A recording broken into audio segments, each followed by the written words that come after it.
Welcome back to Modern Art Blitz. I'm your host, Matt Gleason. And this episode, we had Catherine Ruane and Jill Daichendt, and now he wants me to call him an academic. I'm not going to call him an academic. He's an author and a bon vivant. Is that how you pronounce that? Sure. If I fucked up my French and said something terrible about you. I'm going to say that's good. You did a great job there. Yeah. All right. Really Ladies good. and gentlemen, Jim Daichendt. Hi. How you doing? I'm great. Thank you for having me. I Welcome to appreciate it. Modern Art Blitz. Now, you're an author. Yes, I am. And this is your most recent book. It is. Wow, you pulled a page from one of the center pages. Yeah, thanks for doing that. Cropped it off the internet. Somebody blogged about it and picked that picture. But that is a Kenny Scharf. That is a Kenny Scharf. And so you've written the definitive biography of Kenny Scharf, one of the legends of the 1980s. Now, did you know about Kenny Scharf during the 80s? I did not. I was 10 years old in the 80s, so... Okay. But I learned about Kenny Scharf, Keith Haring, and Jean-Michel Basquiat when I was in college. That's when I was first introduced to them and couldn't stop thinking about them ever since. So, all-time favorites? I would say those three and Roy Lichtenstein are some of my favorites. They got me into the art field and one of the reasons I study it today. So you're of a decidedly pop nature, post-pop. What do we call it? Well, that would be pop surrealism. I mean, there's so many stupid names for it. It's just art, silly. right? Figurative art, huh? Is that good enough? Oh no, neo-figurative. Oh God. Just put a neo in front of it, and you're gonna poster be good. neo, something. Exactly. I don't know. But what's interesting, and one of the reasons I would pull you out of the swamp of academics is that you're actually in a decidedly non-academic pursuit, which is basically what might be called the post-pop field of where cartoons are just as privileged as Da Vinci's. Yeah. And so Kenny Scharf, obviously one of the progenitors of the world we now live in, as far as what's popular in fine art. Yeah. So now you ended up, you have Basquiat, Keith Haring, major legends. Right. But then Kenny Scharf, he career-wise made the mistake of not dying. Yeah, that's the shame of it. And the subtitle of the book is called In Absence of Myth, which I owe to a conversation that I had with Matt several years ago, because we had this very same conversation after a panel where we were discussing the big three, and you asked me, well, do you think he's part of the big three? I said, absolutely, but he didn't die. And that's the shame of it, is that once an artist dies young, especially in the height of their career, so many other aspects, whether they're gallerists, dealers, collectors, institutions, want to mythologize. And Jean-Michel and Keith have both been mythologized, let's face it. Oh, totally. And with Kenny, you have the problem of the artist getting in the way all the time. With telling a story, with someone else telling that story. And so it was a lot of fun for me to dive into that narrative and try to pull it out. And you spent a lot of time with him, because this book is, can we see, the next picture should be of the cover of the book.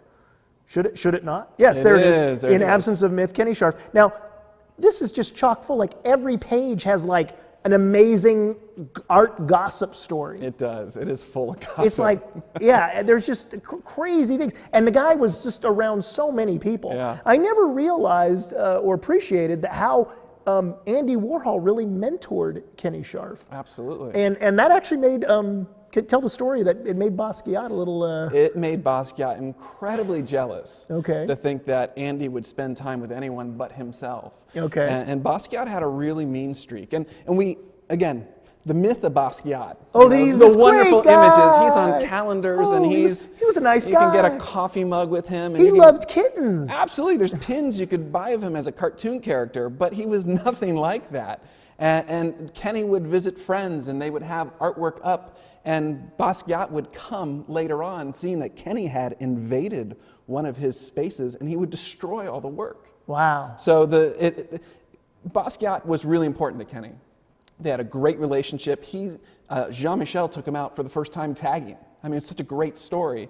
But the second day they went, Kenny asked for the marker, and Jean-Michel said no. Wow. Why? It's my pen, get your own.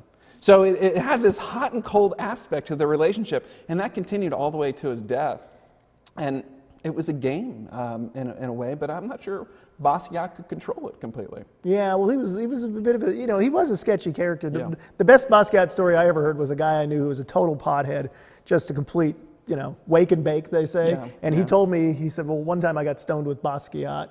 He goes, and I didn't smoke pot for like 3 weeks after that. I was so terrified of ever smoking pot. And this is like a wake and bake stoner. I was like, wow, what was in Basquiat's joint? They said, these guys, Kenny in videos looks like his body's made out of rubber, as he's walking around. And he said, Kenny would move like that, Keith would move like that, but Basquiat was even worse. He would knock pictures off the wall and come in an apartment. And Kenny told me a story where he had to kick him out at one point because he was breaking too many things. So, and he was just too loaded. He was too loaded. And even, one of Kenny's first shows, Furiucci, he had it at the department store, and Basquiat was terribly jealous that Kenny would get a show. So he came in with his wet oil paintings to show off at the department store, and of course, dragged these wet oils through all the clothes, got it all over the place, and again, got kicked out of the place for just being unprofessional. Wow, and so those are the stories of Basquiat. Yeah, but he died at the right time, so. And again, the prices rise, and he's become a legend in that way. Oh yeah, I mean, a Basquiat now, it sells for quite a bit absolutely. More. And it's disappointing. You see the Broad here. We have a room dedicated to Jean-Michel Basquiat and Keith Haring. Yeah. And it's a disservice to think that Kenny was there every step of the way of that story. But again, and they have the paintings there. So even the institutions propagating that myth. It's all about the mythology. Yeah. So but Kenny's a happy guy. Absolutely. Absolutely. He was a great person to work with, and he was very open about every part of his life. There were times where it was fun, and we'd laugh about these stories that I couldn't believe, these things that Warhol had said. But then there were times when tears would fill his eyes about the AIDS epidemic and the tragedy of that, and how some of that hit him so much later, and how he went through depression in the 90s, not realizing, how am I supposed to cope with losing most of my community? Yeah, I mean, and especially when you think about it, it's like you start to feel guilty for not dying when so many people die. That's right. He definitely had survivor's guilt.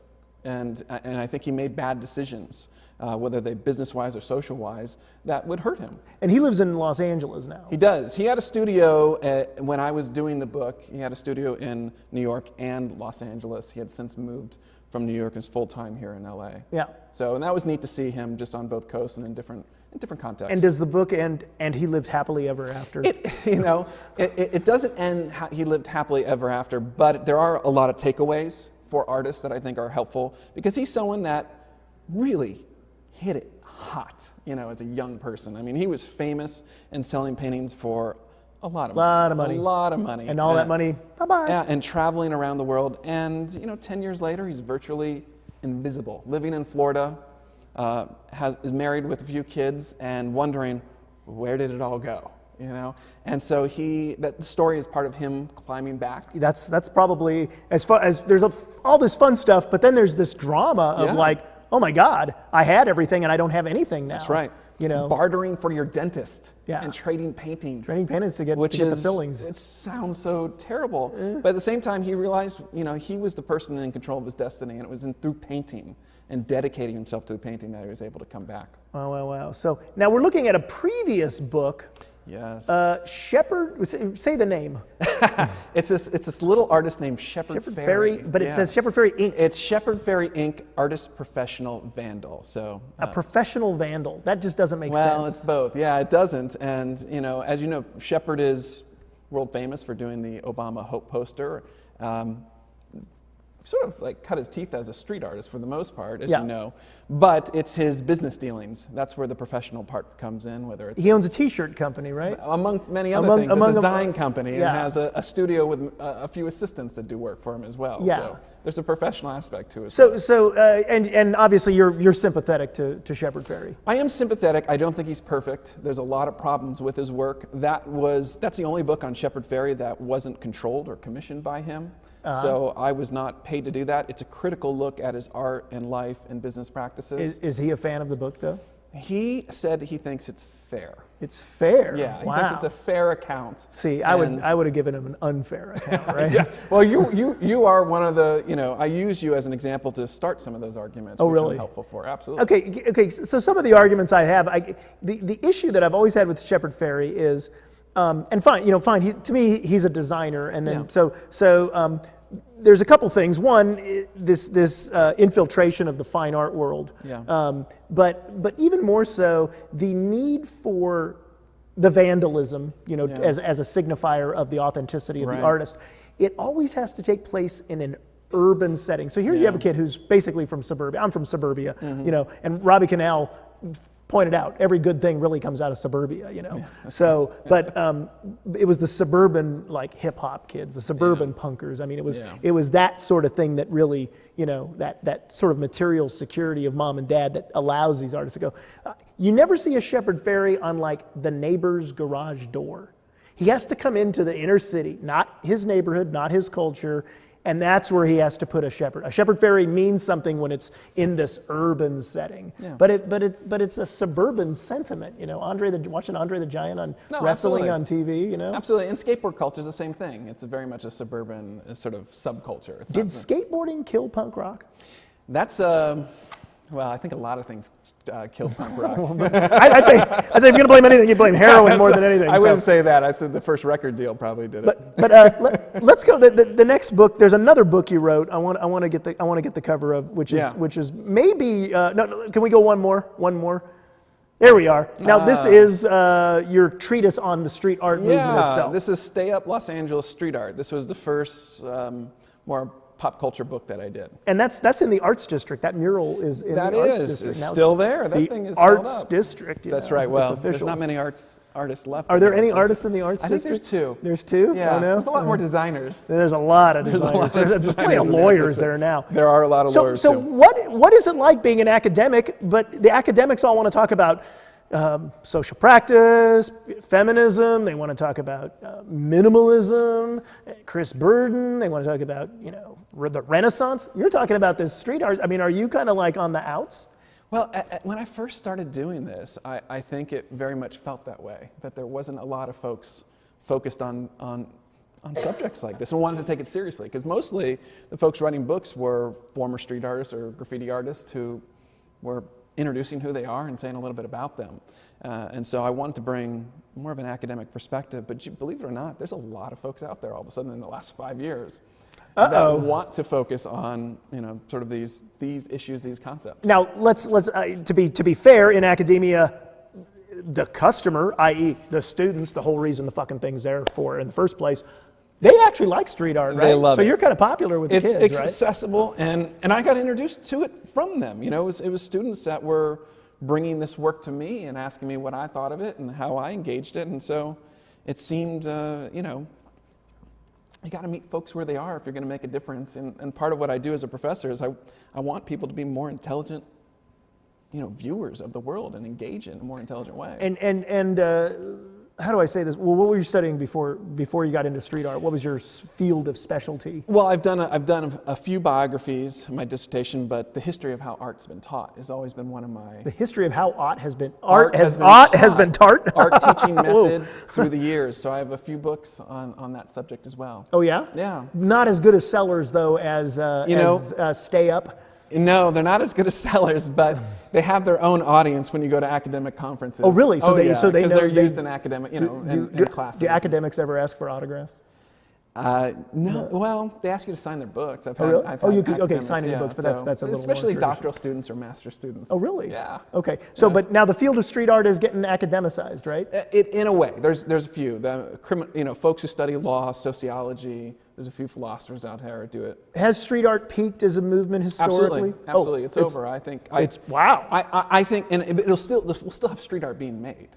But there was a golden era of street art. I think so, and my argument is that it starts in graffiti when there's an argument that can be said, when does graffiti become street art? And then on the other side, it becomes murals and just public art. And so you see that with a lot of the festivals around the world that are happening. Legal murals, that's not street art. Street art's illegal. So there is this sort of medium between those two things. So I see it as an era with an arc, for sure. Wow. And so what comes next? Can you do a prediction? No, I can't. No? I wish I could. Academics, you just wait? No, I just wait and I observe what's happening in culture and well, try to say something smart. I don't have a prediction either. I do. One of the things about street art that always fascinated me was that I always felt like, if I was 15 years younger, I would have been like the most enthusiastic street art fan and writer. but it was just a little, I kind of was looking at these kids going, you know, a lot of the stuff was just so, this kind of derivative drivel. Sure. And like, for example, Kenny Scharf, I mean, you know, like in 5 Kenny Scharf paintings, there's like 90% of street art, I think, or what came after him. I mean, he's certainly a pioneer, but sure. I didn't think that there was an expanse of the visual language. Yeah. And even Shepard Fairey, it's been a very, it's a very regimented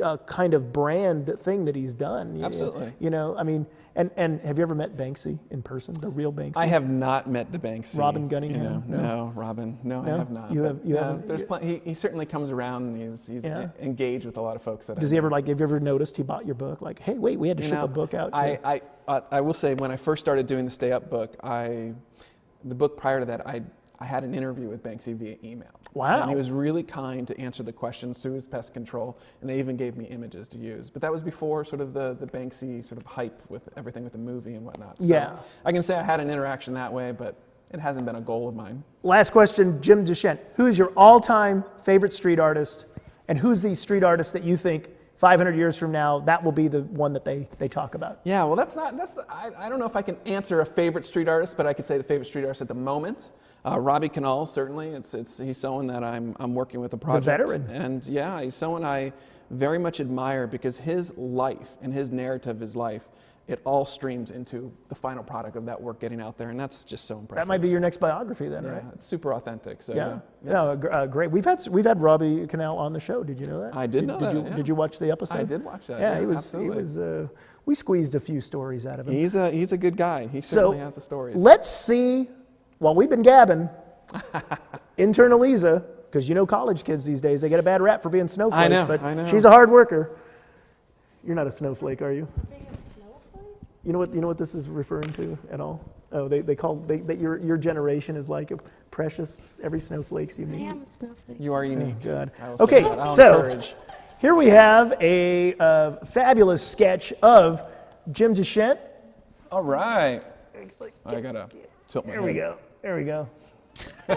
From the Sketcher seat in intern Eliza, thank you. And James Daichendt. It sounds more academic that way. It's much more academic. You're about as academic as we get on this show. But thanks for being on Modern Art Blitz. I appreciate we do this it. every Sunday live at 5 on dronebox.com, archived on youtube.com, and our website, Modern Art Blitz. We're out. Woo!